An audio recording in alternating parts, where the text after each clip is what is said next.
유러피언 스타일은 네, 이게 최고입니다. 하나처럼 입을 쫙 하품을 한번하고 눈을 크게 뜨고 번쩍 기지개를 한번 쭉 펴고 그냥 가져가요. 좋은 상상을 한번 즐겨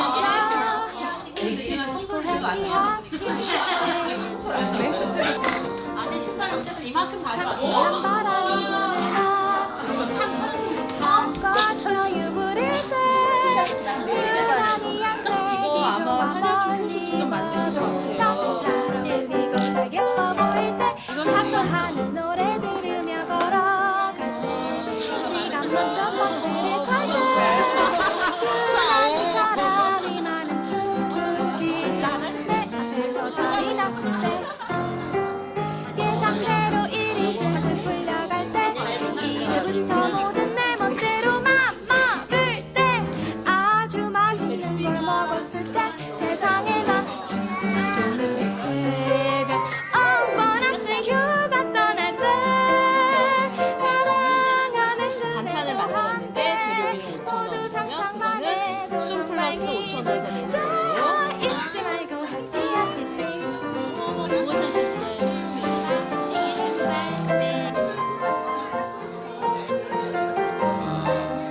모든 사람이 다 소중하다. 그 한 사람이 한 시간의 노동의 가치는 똑같다 라는 의미로 시작된 게 지역화폐 숨이고요. 한국은행에서 발행하는 돈이 없어도 우리 동네에서 재능을 가진 사람들이 함께 그 재능을 동일한 가치로 나누면 돈이 없어도 행복하게 살 수 있는 마을이 될 것 같아요. 그래서 저희가 한번 시도해보고 있습니다. 아니요? 치마 2개 남았어요. 믹스 하나 걸고. 자, 여기다 놓고.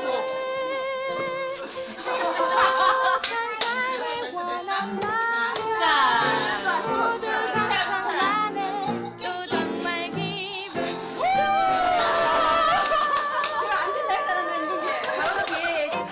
다 팔렸어요.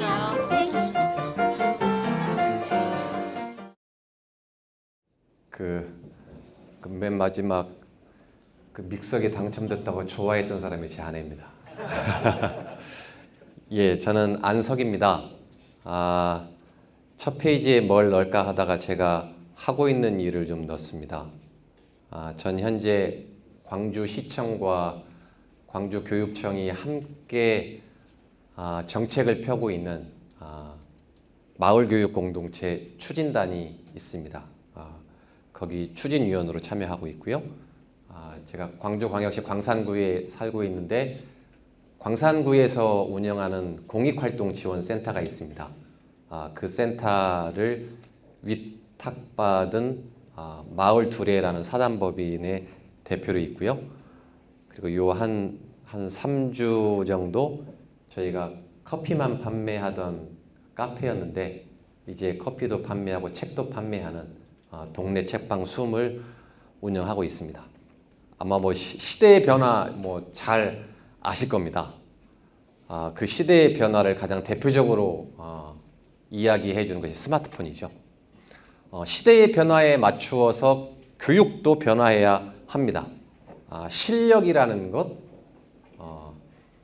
20세기에 태어나서 20세기의 초, 중, 고등학교를 다니는 이 자리에 있는 분들은 다 이것이 실력이고 가장 중요한 거라고 생각을 합니다. 그러나 요즘은 이렇게 바뀌어가고 있습니다.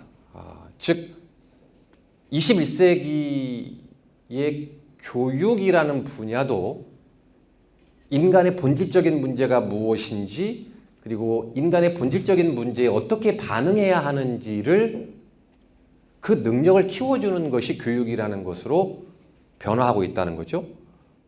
이 이야기를 현장의 이야기로 전환해 보면 시험을 위한 교육에서 삶을 위한 교육으로 바뀌어야 한다고 교육계에서도 이야기를 하고 있는 것입니다. 여러분 이 단어 어떠세요? 굉장히 익숙하시죠? 네. 이 단어는요 좀 낯설 겁니다. 바로 이 이야기가 시험을 위한 교육에서 삶을 위한 교육으로 가는 이 간극의 차이인 것입니다. 교육 패러다임이 바뀌고 있습니다. 대학 졸업장에 평생을 보장해 주던 시대에서 이제 대학 졸업장에 5년밖에 보장해 주지 못하는 사유로 바뀌었습니다. 즉 초중등 대학 교육의 중심의 시대에서 평생 교육의 시대로 바뀌고 있습니다. 이 시대의 중요한 건 무엇이냐면 시험 점수를 많이 맞는 능력이 중요한 것이 아니라 새로운 것에 대한 배움, 학습을 즐거워할 수 있느냐, 그렇지 않느냐의 시대의 전환이 있다는 것입니다.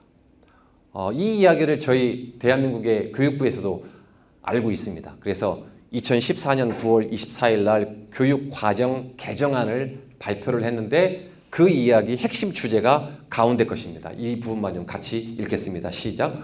모든 학생이 인문, 사회, 과학기술에 대한 기초소양을 함양하여 인문학적 상상력과 과학기술 창조력을 갖춘 창의융합형 인재로 성장할 수 있도록 한다.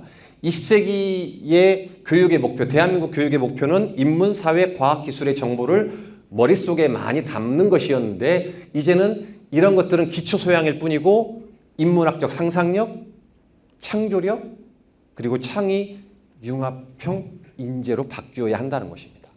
이제 교육계조차도, 아니 학교조차도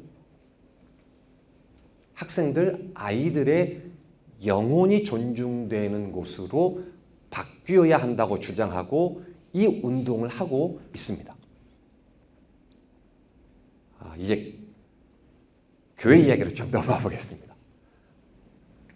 전 시험을 위한 학교, 시험을 위한 교육에서 삶을 위한 학교, 삶을 위한 교육으로의 전환이 전 이것과 동일하다고 봅니다.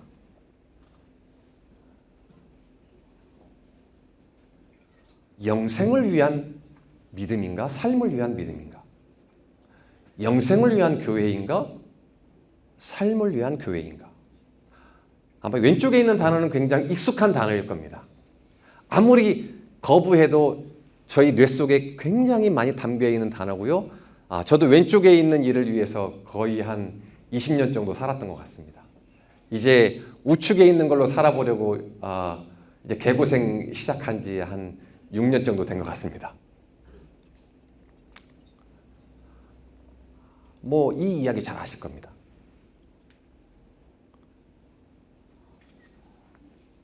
교회 가는 사람인가? 교회 자체인가? 무엇이 교회인가라는 질문에서 누가 교회인가라는 질문으로의 전환. 영생을 위한 교회에서 삶을 위한 교회, 영생을 위한 복음에서 삶을 위한 복음으로의 전환입니다. 제가 한 3년 전에 이 자리에서 저의 이야기를 처음 한 것 같은데요. 그때는 제가 광주에 내려가서 이제 막 문 열고 좌충우돌 하던 그 시대였습니다. 2009년 겨울로 기억하는데 그때 제 마음을 흔들었던 글입니다. 확실성을 바라는 열망을 자제하고 임기응변과 실험정신으로 살아가는 모험적인 삶을 받아들여야 한다. 전 결코 모험적인 삶을 별로 즐기지 않는 성격의 소유자인데 모험적인 삶을 시작을 했습니다. 모험적인 삶, 다양성은 가능한가? 특히 부산에서 시작된 이 일상생활사역연구소에서 시작된 미션얼, 영문을 그대로 가져와서 이야기하지 않고 미션을 처치라고 이야기하지 않고 미션 플러스 얼로 이야기했던 이 중심이 무엇일까? 저는 선교적 삶운동이라고 표현해보고 싶습니다. 우리 영상 하나만 더 보겠습니다. 네. 처음 보았던 영상이 작년 영상이고요.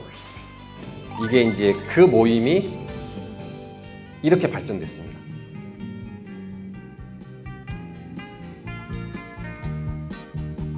사랑하는 마음보다 네, 네, 저희 수완푸마시가 드디어 장터를 열었습니다. 재능을 마음껏 펼치고 돈이 없어도 즐길 수 있는 그런 장터거든요.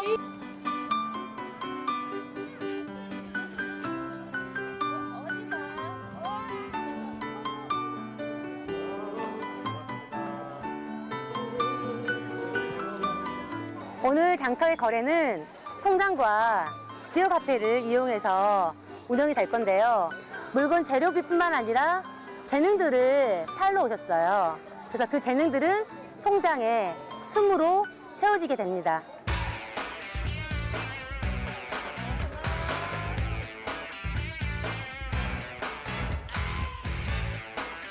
우리는 일상적으로 원이라는 단위를 쓰는데요. 저희는 숨이라는 단위를 썼습니다.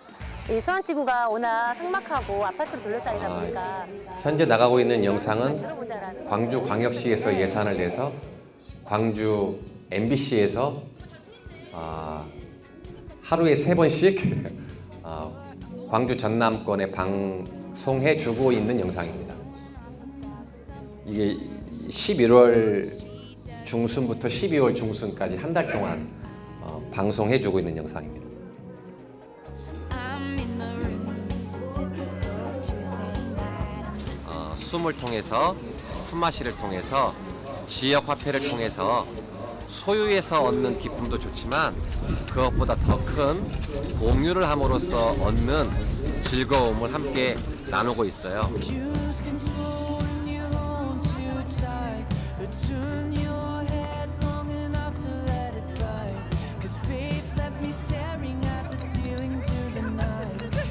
마을의 한 구성원으로서 저희들이 스스로 이야기하고 생각하고 함께 고민을 해서 마을을 만들어가는 과정들이 항상 뿌듯하고 행복하다고 느끼고 있습니다. It may sound absurd, but don't be naive. Even the heroes have the right to bleed. Or maybe this. 예, 제가 오늘 모임에 부탁받은 주제가 미셔널 컨퍼런스 넥스트 제너레이션이었습니다. 이 이야기를 듣고 제가 몇 년 전 어떤 자리가 기억났습니다. 제가 정확히 기억이 없는데 아마 그때도 이 미셔널 운동 관련한 모임이었던 것 같습니다. 어떤 청년이 손을 들었습니다. 그래서 그런 질문을 던졌습니다. 왜 여기에는 40대 중반밖에 없나요? 왜 20대, 30대는 없나요? 그래서 제가 그 질문을 듣고 굉장히 저도 충격을 받았습니다. 야, 내 나이가 벌써 40대가 넘어서 이제는 또 50을 바라보게 됐습니다. 이제 제가 48이니까요. 그러면서 미셔널 컨퍼런스, 미셔널 운동도 아니고 미셔널 컨퍼런스 넥스트 제너레이션을 왜 저에게 이야기하라고 했을까? 과연 넥스트 제너레이션이라는 게 뭘까? 그래서 맨 처음 제목을 넥스트 제너, 다음 세대는 누구인가라고 정했습니다. 과연 누가 미셔널 컨퍼런스의 다음 세대일까? 나이가 40대에서 30대로 낮아지는 걸까? 30대에서 20대로 낮아지는 걸까? 청년들의 모임일까? 아니면 10대들에게 미셔널을 이야기해 주는 걸까? 꼰대처럼? 앞서 많은 분들이 발제를 해주셨습니다. 저도 이 미셔널 운동을 사실 복음주의권에 있는 분들의 모임에 참여하면서부터 시작을 했습니다. 아주 다양한 교회 갱신 운동이 있었고요. 교회 2.0 목회자 운동이나 선교적 교회 운동, 그리고 이제 2년 전부터 이제는 에큐메니컬 진영까지 함께 참여하는 작은 교회 박람회까지 아주 다양한 운동들이 시작되고 있습니다. 그 에큐메니컬 진영이 참여한 작은 교회 박람회, 그 모임에 참여 요청을 제가 받았는데 굉장히 좀 고민스러웠었습니다. 그 이야기를 좀 나누겠습니다. 저는 감리교이기 때문에 굳이 진영을 나누자면 에큐메니컬 진영에 있는 사람이기도 합니다. 이제 그래서 한 선생님하고 좀 이야기를 나누었습니다.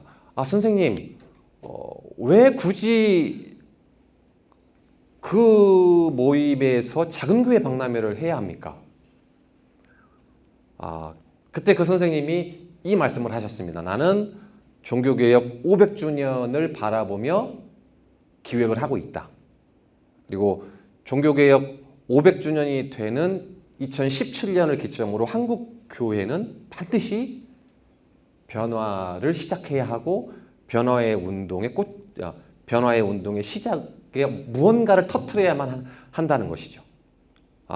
그런데 그 운동의 중심은 생명평화교회다. 이 생명평화라는 이 주제를 가지고 작은교회 박람회를 운영하겠다. 이제 미셔널 컨퍼런스가 진행되면서 또 아까 그 발제해 주신 이야기대로 여러 지역에서 또 여러 모임에서 또 여러 교회에서 여러 학교에서 미셔널에 관련된 이야기들을 하고 있습니다. 그러한 다양함이 과연 운동의 성숙일까? 아니면 나중에 또 헤게모니 싸움으로 가진 않을까? 이게 분열일까? 분화일까? 전 잘 모르겠습니다. 하지만 미셔널 컨퍼런스의 다음 세대라면 이러한 고민은 좀 해야 될 것 같습니다. 과연 미셔널 컨퍼런스는 새로운 부흥 전략으로 사용해야 하는 걸까? 전 새로운 부흥 전략으로서의 미셔널 컨퍼런스라면 문제점은 분명 미셔널적 작은 교회, 미자립 교회가 많이 나타날 겁니다. 또 사례를 소개하는 거라면 그 사례가 이곳에서 발표되고 저곳에서 발표되고 재탕 삼탕되는 것일까?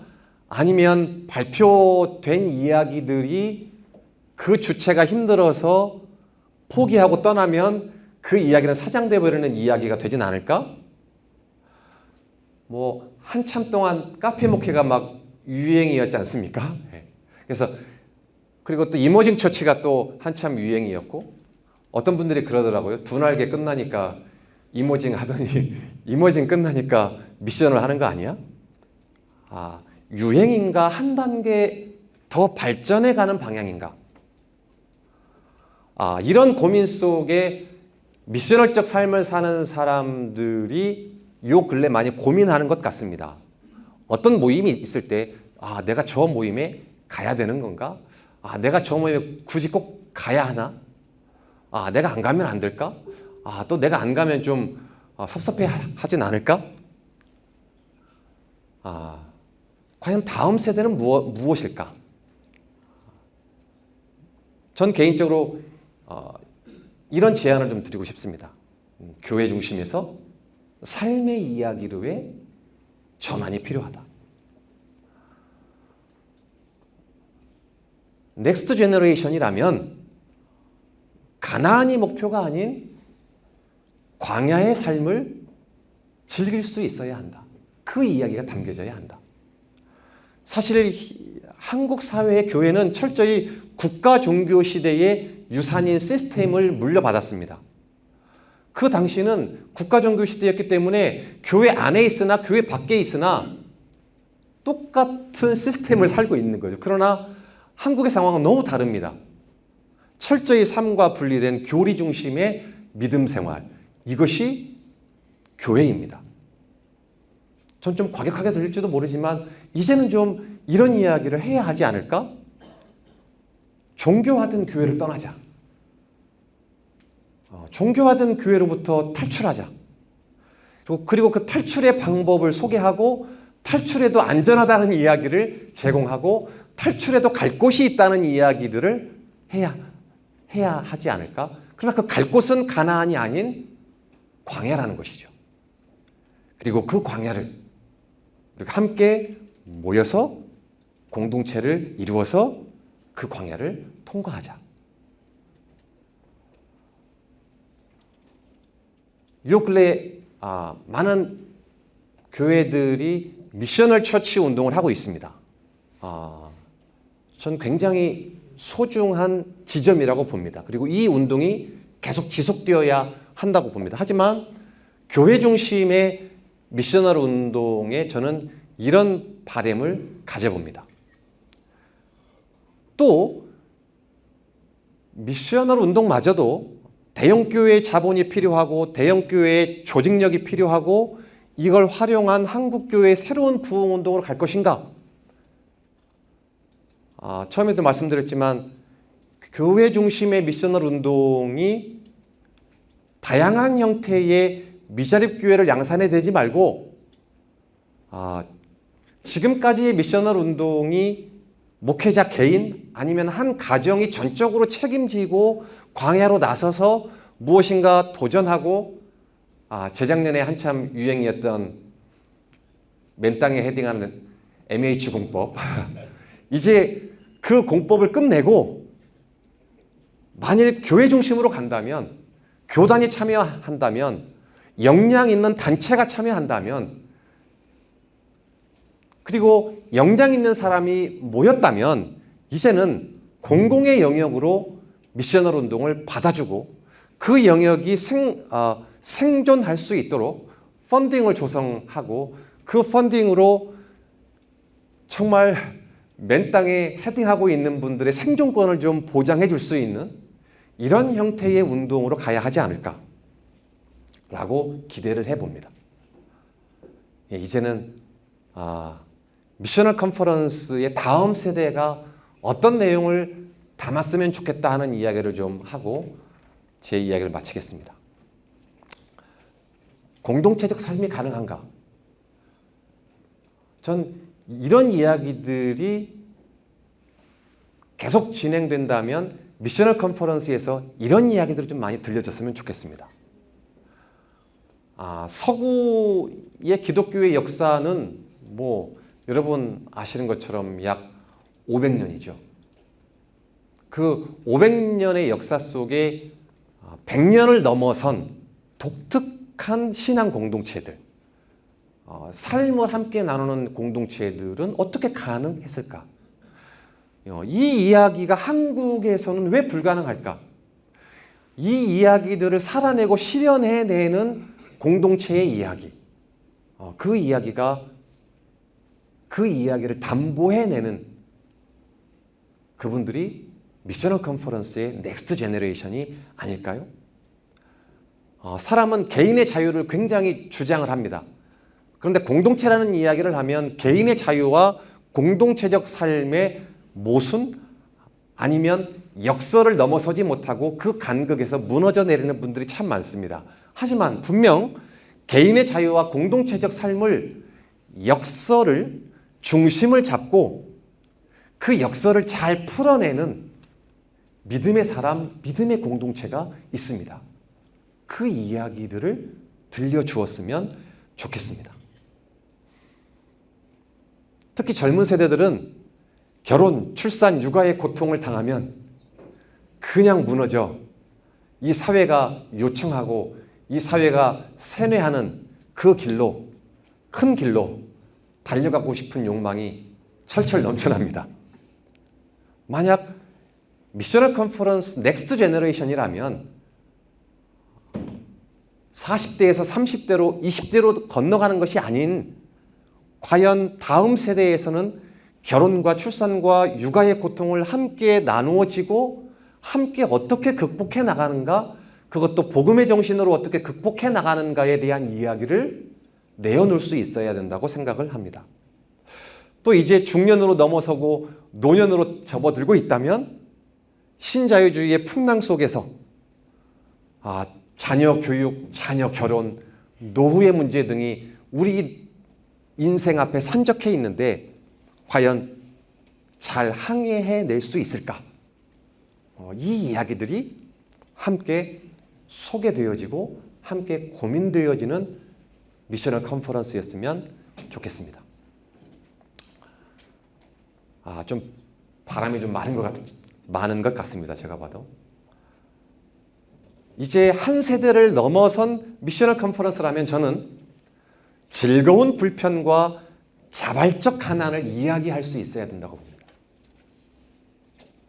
또 우리 아이들을 위대한 사람으로 키우거나 스카이에 보내거나 아니면 대기업에 취업했다고 자랑하는 이러한 삶이 아닌 우리 아이들을 복음의 가치로 더 더불어 살아가는 평민으로 양육할 수 있는가라는 이 질문을 던지고 이 질문에 응답하고 이 질문을 함께 고민해 갈 수 있는 컨퍼런스면 좋겠습니다.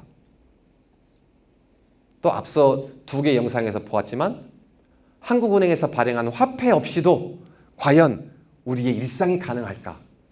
우리 교회가 세워져 있는 지역사회 안에서 한국은행이 발행한 화폐가 없이도 살아갈 수 있을까? 전 그 이야기들이 전해졌으면 좋겠습니다. 그리고 좀 더 큰 꿈을 크게 꿈을 꾸어본다면 우리 교회가 우리 신앙 공동체가 자리하고 있는 그 지역 사회의 지역 정치 시스템을 바꾸어 갈 수 있는가? 그 이야기가 소개되어지고 그 이야기를 함께 고민했으면 좋겠습니다. 또 이 이야기를 하지 않을 수 없습니다. 넥스트 제너레이션이라면 서구 신학의 번역에서 출발한 선교 신학의 변화로부터 미셔널 운동이 시작되었고 미셔널 컨퍼런스가 시작되었다면 이제는 넥스트 제너레이션이라면 다음 세대라면 한국적 사유를 기반으로 한 한글 신학의 탐구로 복음의 이야기를 교회 안에서의 삶의 영역이 아닌 일상생활에서의 삶의 영역으로 좀 가져와야 되지 않을까. 이 이야기는 철저히 유교 중심의 삶을 살았던 우리의 선조들, 그 선조들이 어떻게 예수 그리스도의 복음, 예수 그리스도의 핏값으로 사신 교회와 십자가를 자기의 집 문서를 담보 잡히면서도 교회를 위해서 바쳤던, 지금도 저희 어머니는 84세신데 안성 목사가 세계적인 목사로 부흥하기 위해서 새벽마다 기도하고 계시는 그 믿음. 하지만 그 믿음의 조상들의 아름다운 이야기, 어떻게 유교의 철저한 삶의 양식으로 살았던 그분들이 어떻게 예수 그리스도의 복음을 삶의 중심으로 받아들였을까? 그분들의 이야기, 즉 한국 신학, 한글 신학을 처음 펼쳤던, 하지만 지금은 알려져 있지 않은 유영모, 이세종, 김규신, 함석헌, 이연필, 최웅조, 그 다음 세대인 이찬갑, 윤성범, 또 강원용, 안병모, 변손한, 홍순명 선생님의 이야기, 이 이야기를 기반으로 한 한국적 선교적 삶의 운동, 바로 이러한 이야기로부터 우리의 미래를 함께 고민해 보았으면 하는 바람이 있습니다. 3가지의 단어가 있습니다.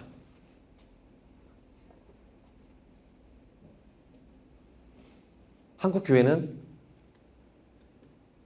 1950년대 이후 물건에 굉장히 집착했습니다. 소유에 굉장히 집착했습니다. 이제 그러다가 좀 많이 갖게 되니까 구원의 확신을 정보와 지식의 문제로 풀어냈습니다. 복음이 정보화되어서 머리에는 가득하지만 그것이 삶의 현장으로 경험해 보지 못한 세대입니다.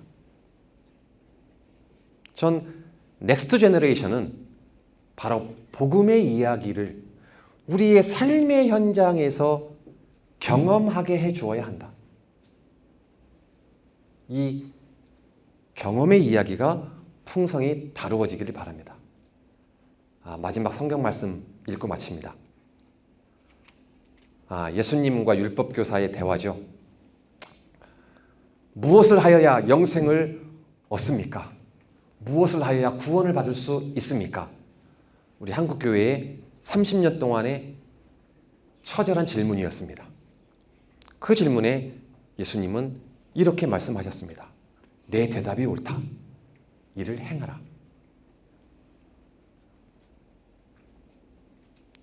종교의 영역에서 질문을 던졌는데 종교의 영역에서의 그 질문을 삶의 영역에서 답을 해 주신 말씀입니다. 미셔널 컨퍼런스의 넥스트 제너레이션은 무엇을 하여야 영생을 얻으리까라는 이 질문에 이를 행하라, 그러면 삶이라, 살리라 라는 응답으로 이루어졌으면 좋겠습니다. 감사합니다.